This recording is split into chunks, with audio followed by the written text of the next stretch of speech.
Good morning, everyone. Thanks for being here again. I know it's really easy to not be here, but I'm glad you're here. So, this is where we are. Let me pull up the plans real quick.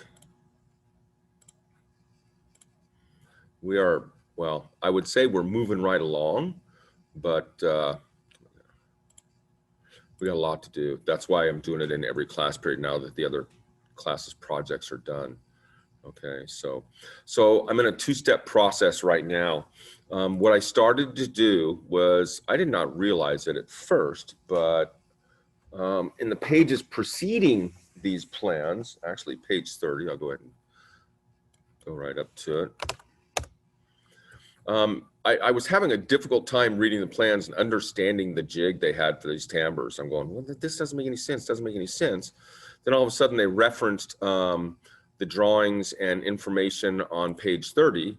And I go, okay, well, that makes all the sense in the world. So I started making this jig this morning before school started. I got the base made 32 by 36. I have these two removable cleats partially done. They are thickness to 3/4. They're ripped to 2.5 wide. Okay. And they're cut to 33.5 long. But this rabbet right here that traps the ends of the timbre slats, I did not do yet, because what I wanted to do was get all the material that's going to make up the timbre slats.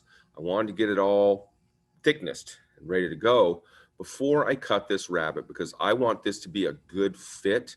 The ends of these things, see if there's a picture here.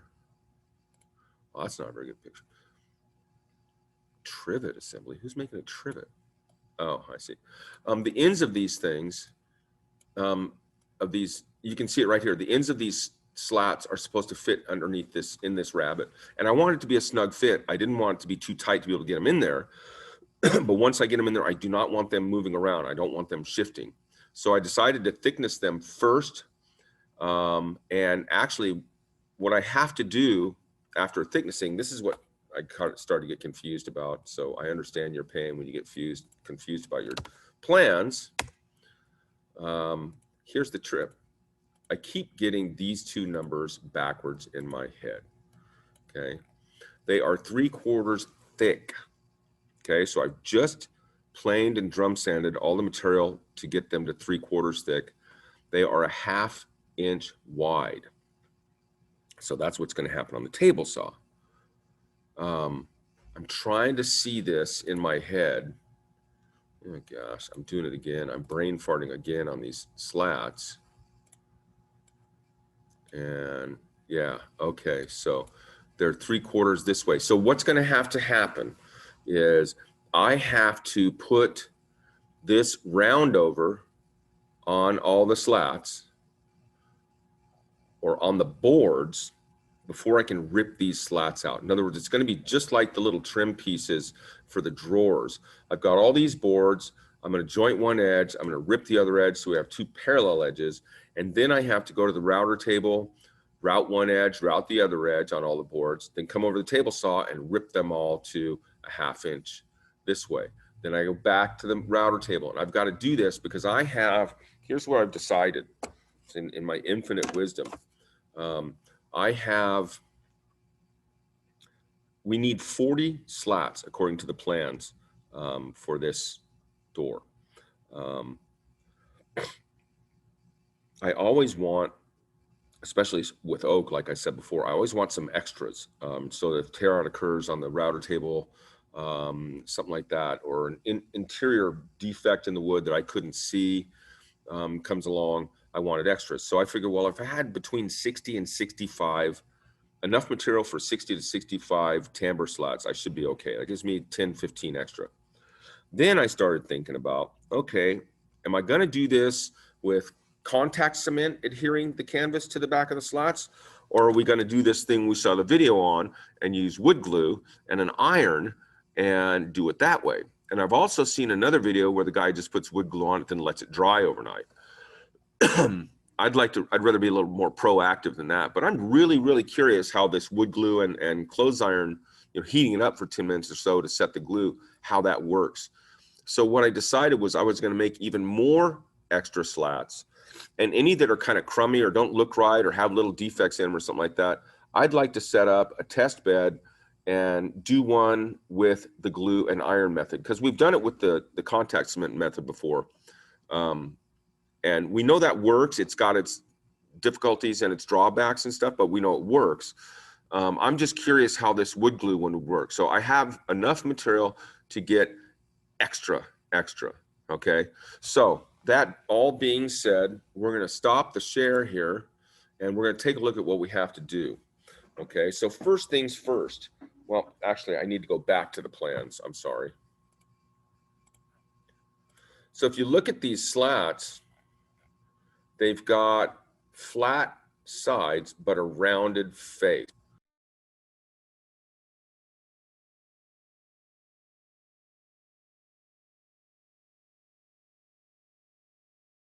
All of a sudden, this window came up and said Zoom had quit. Hopefully I didn't lose you guys.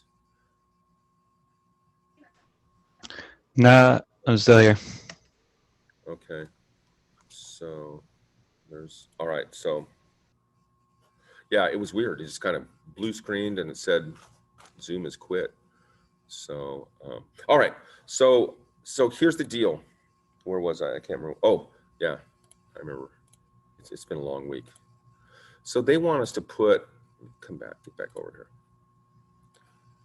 They want us to, let me see where it says to making the timbers shape the slats. All right, they want to use a 1/2 inch round over bit to create a round over at one side, then flip it over, round over the other side, then rip them off. That bothers me. I don't like that. I don't see these things sitting properly with that rounded edge down in the jig. So we're going to try something a little different. We're going to shape them a little differently. And let me see what I've got over there in my bag of tricks in regards to router bits. So they're using a 1/2 inch round over bit. I think, let's see here. That's 3/8. I kind of like to use a 1/4 inch round over if I have a good one. And I do have a good one right there. Okay, so I've got a 1/4 inch round over. So I'm going to go ahead and what I want to do first is the first thing I have to do is joint one edge and then rip a parallel edge on all these boards. Okay, so we're going to start with that. I'm going to get off this share and I'm going to get back on here. All right, so we're going to start with the joining and ripping. Because what else do you have to do right now besides nap, Sucraj? So as I do this, I'm going to talk about the process as we go because I think it's important. So basically what I'm going to do, when I went to the planer, the drum sander, but I keep it on this cart. It's kind of nice to be able to haul these boards around on the cart. But I'm going to look at the edges and I'm going to place the edges that are curved like this down. So I want my curve like this. Okay, that's what I'm going to put down on the joiner. And I'm going to put the edge I want to joint towards me or towards the joiner sitting on this table. So I'm just going to take a minute here and kind of look at these and arrange them the way I want. And I've got a couple different widths in boards here, so I'm going to keep them separate for the table saw. Go.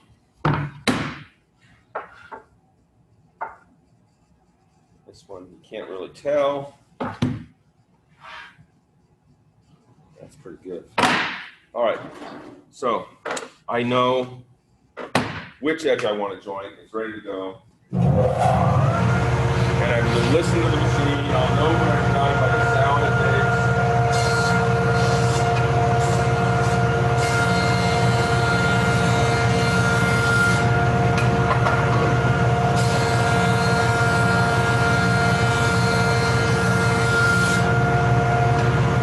Set it at the table saw, set the jointed edge facing away from the fence or face towards the dado zone. And I'll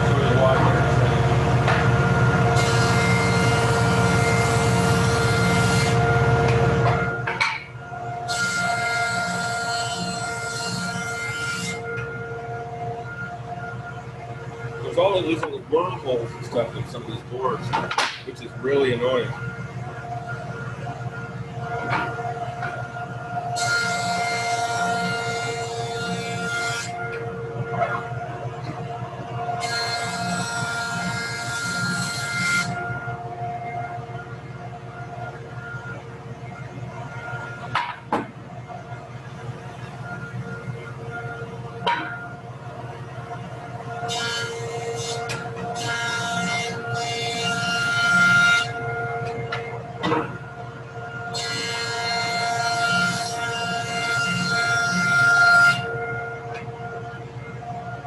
Some funky grain right there. It really does some crazy things.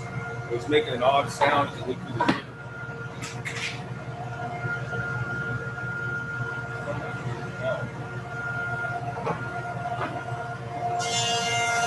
One G.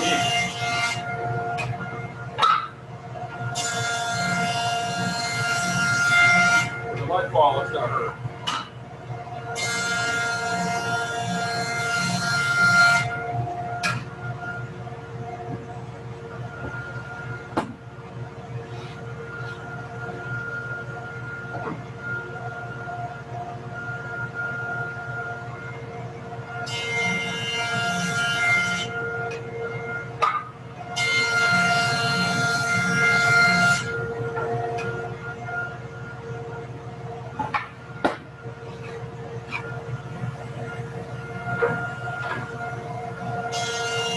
This board has a very odd edge.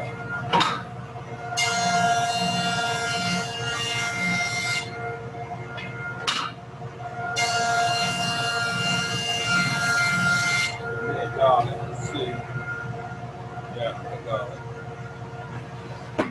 Had a hump to hump at the bottom of that edge.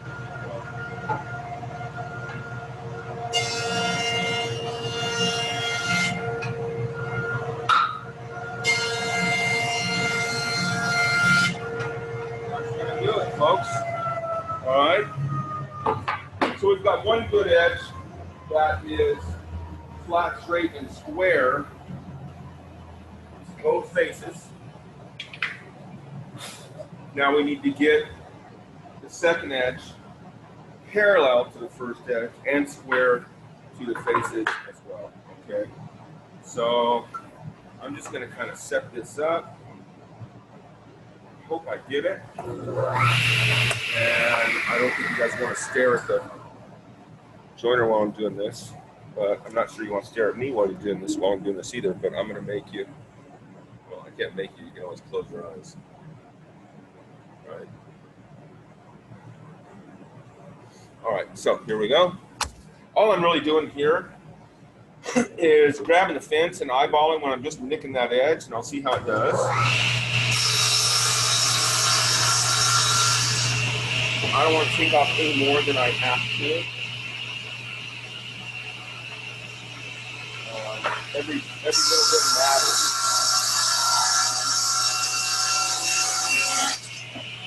When it comes to these slabs.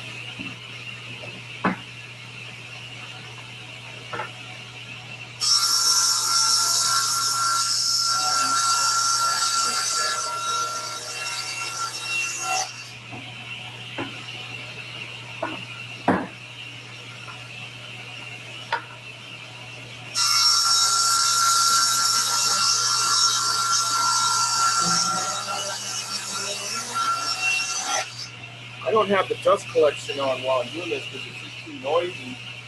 I think with this mic, it's like, Jesus, I am eating a lot of dust. Eating a lot of dust. I don't even know if you guys can hear me when the table starts going, so not a clue. So these guys.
things, I hope you can hear me.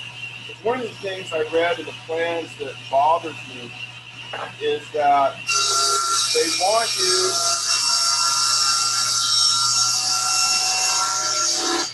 to cut these timber slats to length after you rip them all up. So say I've got 70 of these timber slats because I'm a doofus and I want more than I need and I want to be able to do a test. But say I've got 70 of these slats. I'm gonna have to sit there all day long in the miter saw. That's just coconuts. Not to mention the fact that on each individual slat, I'm taking the chance on the thing splitting or tearing out when that miter saw blade exits it, and on each and every individual slat. Whereas if I cut these big boards to length now, to final length now, there's only one chance of a piece tearing out or splintering, and that's a single edge on each board. And I've got what? 1, 2, 3, 4, 5, 6, 7, 8 boards. So I might lose 8 slats. If I do it individually, slat by slat, cutting them to length, I could lose 2, 3 times that many because of splits and tear outs and things like that. So I honestly really think it's in our best interest to cut these to length first. Now, that brings up a thing. Okay, so let's take a look at the cabinet. I'm just gonna manually zoom over there. We got the drawers done. I mean, it's what's best for the project, right? Yeah, exactly. I'm just curious.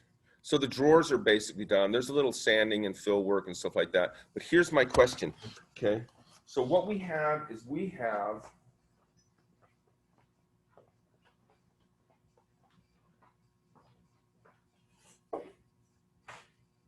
26.5 inches. I'm going to check in a couple different places. All right, 26.5 inches from inside to inside.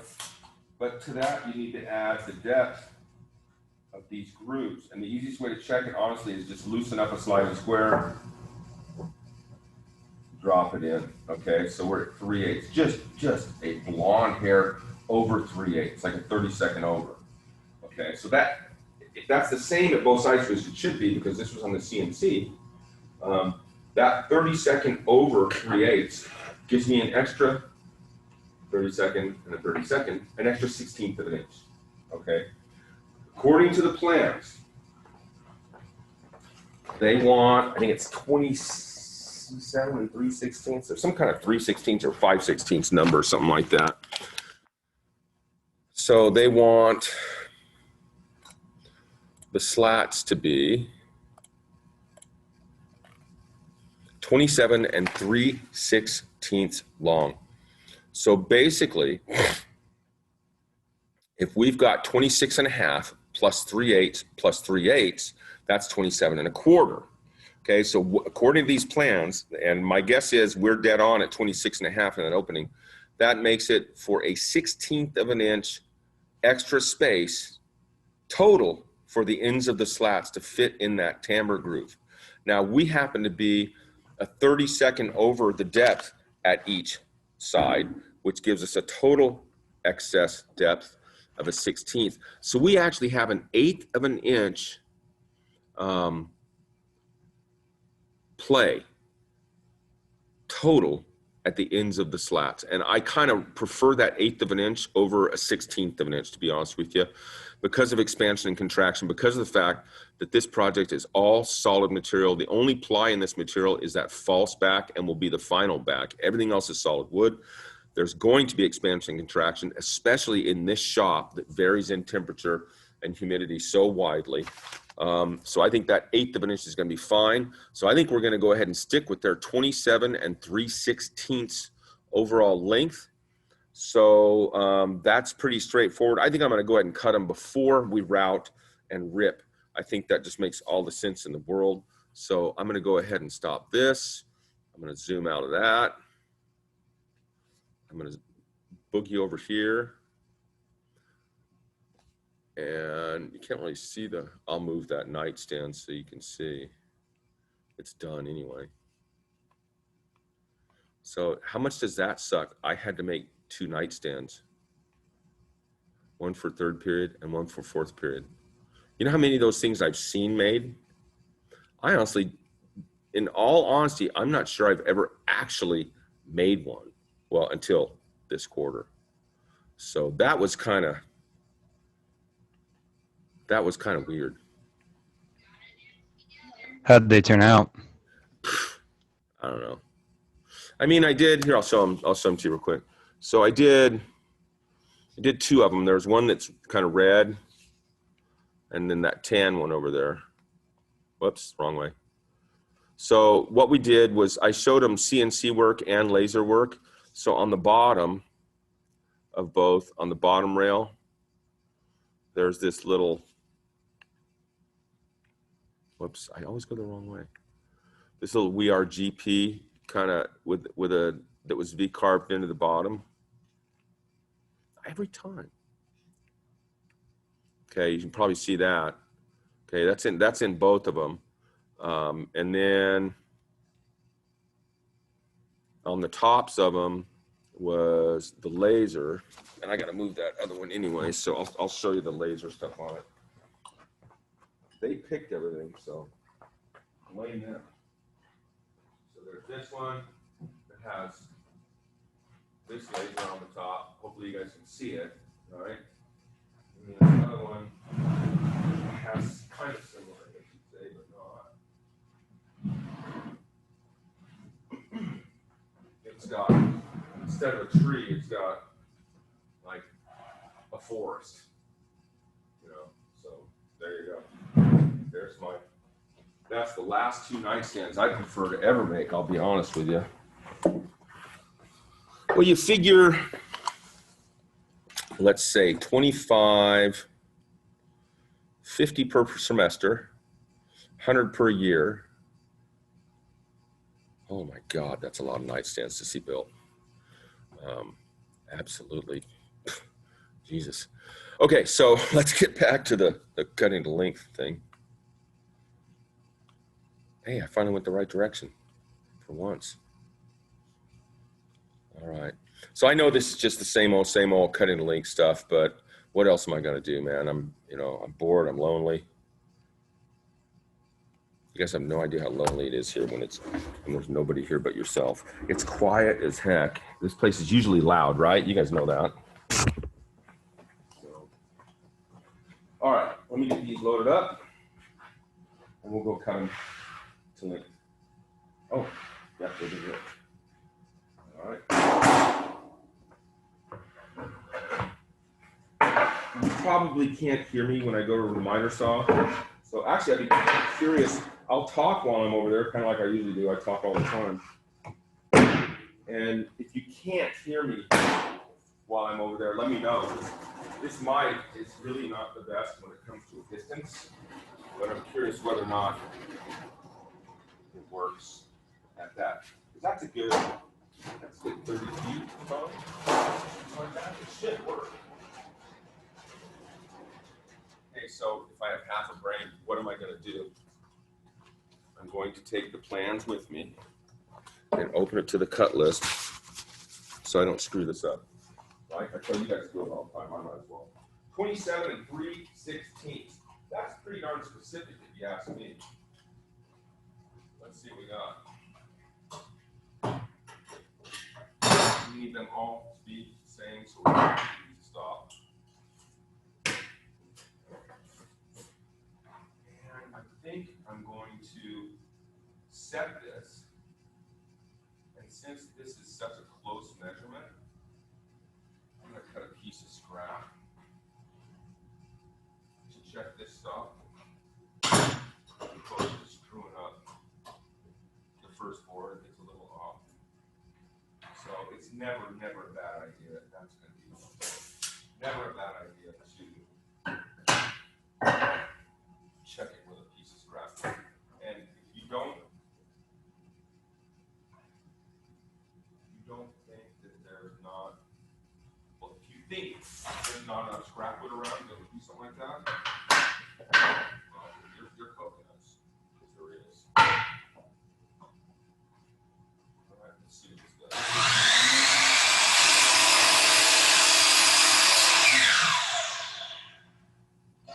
When you're using a stop, you gotta let that blade come to a complete stop before you pull it up.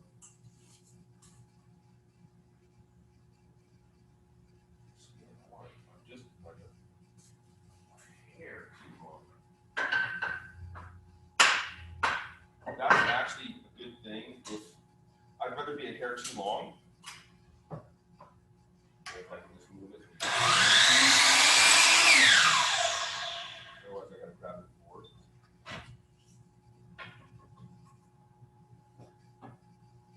All right, there we are. Down 27 2/16. Let's get to it.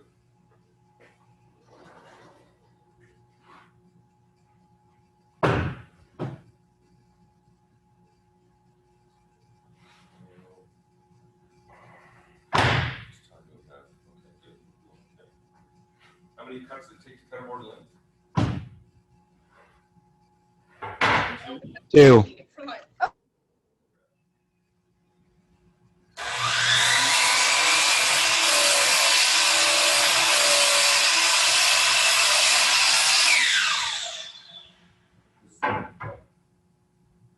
That's the final.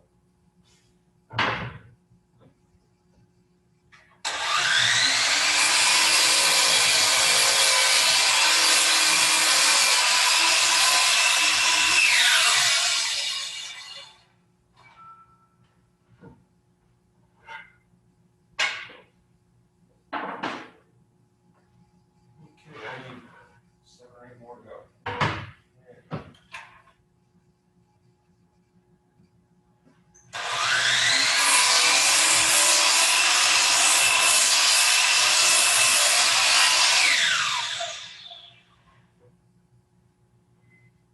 Oak is so splintery. That's one of my biggest pet peeves with oak is I get splinters stuck in me all the time. And I get stuff.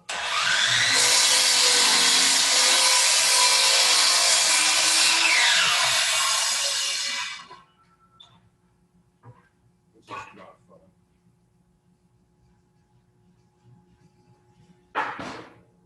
Right? Not fun. 0 fun. So.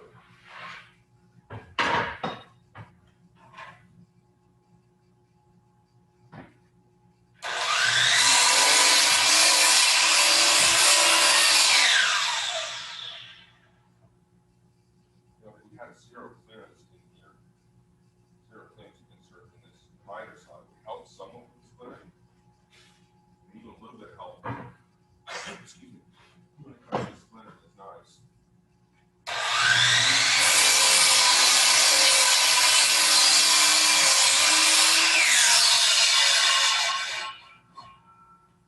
Days later. See? Splinter. Look at that.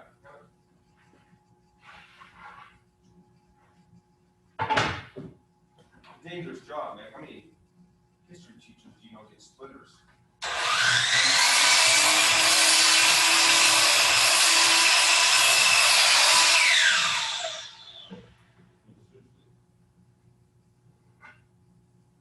PE teachers get splinters? No. Get a basketball to the side of the head, but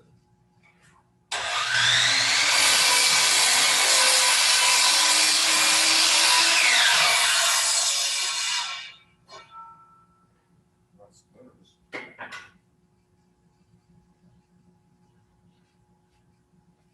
Actually, there's probably a chance that the occasional PE teacher has got a basketball to the side of the head kind of on purpose. Sorry, coach.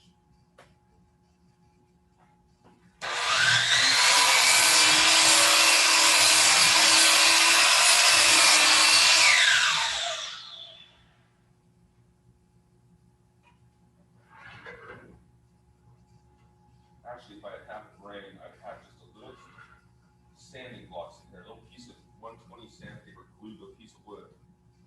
And you can just run it on that edge right there with all those splinters real quick.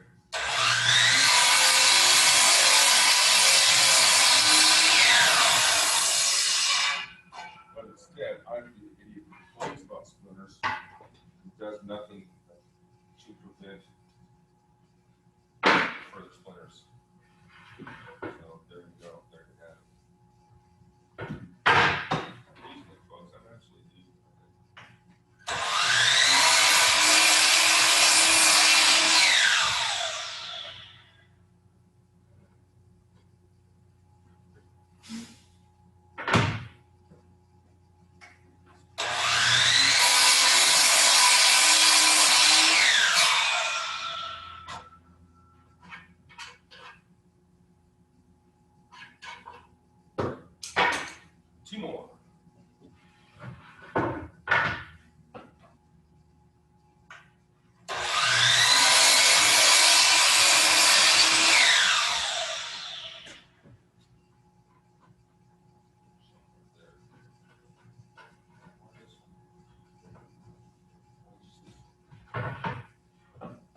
now that you're completely and totally asleep,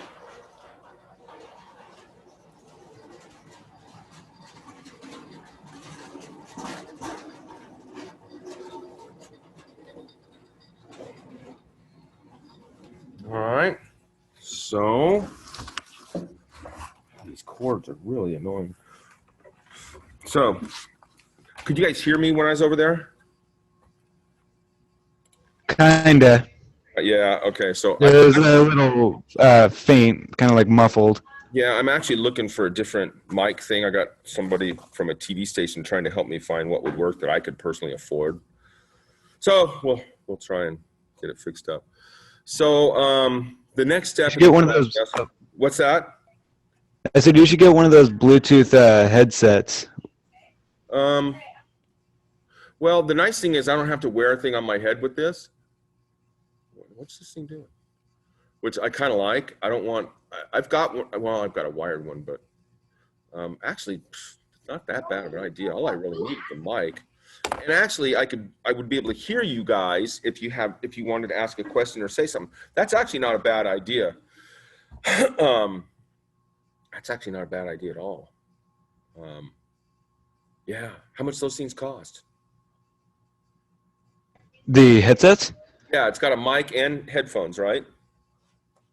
Yeah, it's like a little earpiece. It's just for one ear. You just put it in, and it's got like a mic for like a headset. Really? How much those things cost? One of the I've seen was about maybe, I'd say 55, maybe 60. Oh, hell, I spent $55 on this thing, man. I bet they got them sitting there. Best Buy. But I'm sure there's a cheaper one though. Amazon, man. I may look into that. Thanks. I appreciate that. I hadn't even thought of Bluetooth. That might work just fantastic. Far out. Yeah, I'll see if I can find any, and I'll send you. Yeah, send me a like, link or something like that. I'm going to look on. If you have any experience with a certain brand that's good or bad, let me know. But oh yeah, I do. For yeah, sure. so that's awesome. Thank you. So, okay, so here's what we got, folks. We've got all the material ready for the rounding of the edges and the ripping of the individual slats. That black piece I've got sitting over there on the table right behind it, that's going to be the jig. And I was waiting to put the rabbets along the edges of these pieces of poplar until I had a couple of these slats cut out to know how deep to make those rabbets.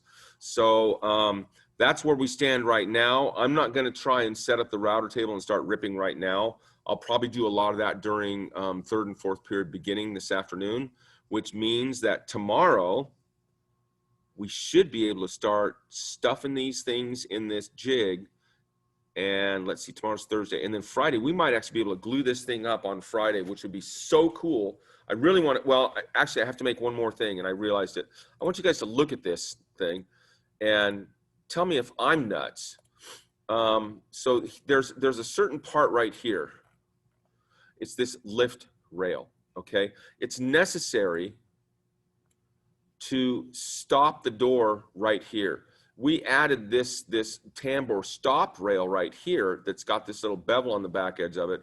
So when this thing hits that, it stops. It keeps the door from rolling all the way back in, okay? But what freaked me out was this. And I was looking at this morning for like 10 minutes, 15 minutes going, what the heck? So here's the lift rail, but here's a blown up version of it.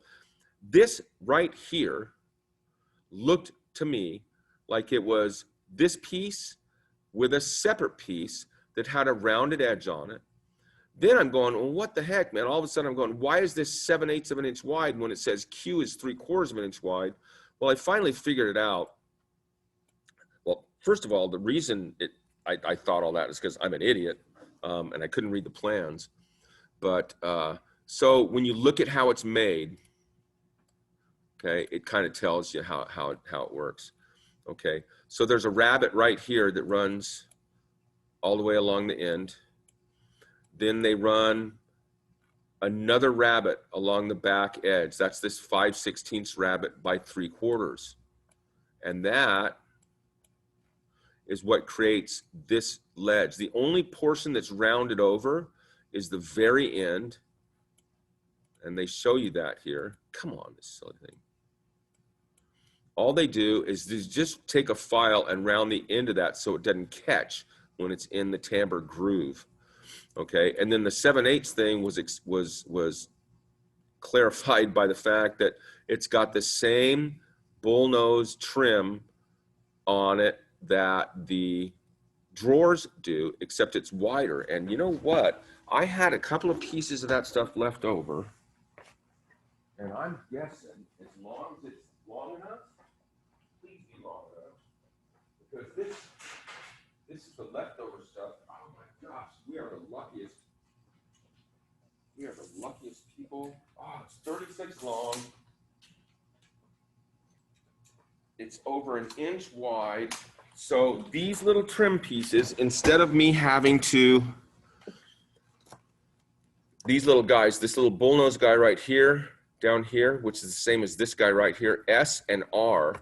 Let's see the overall sizes of S and R. S is 7/8 wide, R is 9/16 wide, and they're all, so just so you guys can see this makes me incredibly happy. These are the two pieces I had left over when I was making the drawer bullnose trim, the stuff that goes around the drawer. And I had plenty, and this was getting a little small to rip the little pieces off. This is perfect, man. We've already got the stuff. All I got to do is put the bullnose on one edge of each of these, rip them to final width, and we already have this stuff right here, which is fantastic. That makes me very happy. I don't have to make any more of that stuff. It's going to take care of that piece of trim at the top of the lift rail and this piece of trim down here at the bottom of the lift rail. Far out, so we don't have to worry about that. In fact, the router table is still set up for that. I'm going to go ahead at some point in time today, before I start routing those other strips, go ahead and route that profile on it and set them aside. Okay, so that's kind of it for today. I appreciate you guys being here very much. I appreciate you guys getting here on time. Thank you. Please take care of yourselves this afternoon. It's hump day. We're on the downward slide to the rest of the week. Look forward to seeing you guys here tomorrow, and we'll see how far we can get on this thing. All right? Bye, folks, and take care of yourselves. Later, Brennan. By the way, I just sent email you the link. Okay, cool. Thank you. I'll take a look at it. Yeah, for sure. Far out. Nice.